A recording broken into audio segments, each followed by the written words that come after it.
এখানে p + উত্তর কী হবে? তাহলে p এর পাওয়ার হচ্ছে 1 2 3, অর্থাৎ যোগ করলে হবে 3। m+m+m উত্তর কী হবে? m এর পাওয়ার হবে 1 1 1, 1 + 1 + 1, এই হচ্ছে 3। এবার 4n, আমি এটাকে যদি ভাঙি তাহলে কী হবে? যে n plus n plus n plus n, অর্থাৎ 4 বার n যোগ করে এই 4n হয়েছে।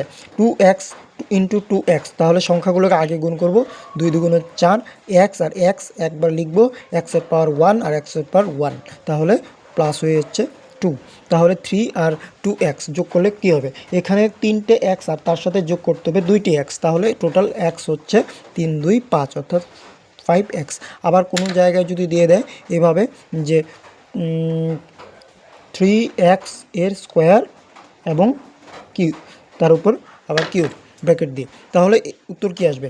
তাহলে এই যে 3 হচ্ছে এই 3-এরও কিউব, অর্থাৎ 3 গুণ 3 গুণ 3, আবার এই যে x এর স্কোয়ার, এই স্কোয়ারের সাথে আবার 3-এর গুণ হবে, এই যে পাওয়ারটা গুণ হবে, অর্থাৎ এই দুটো গুণ হবে।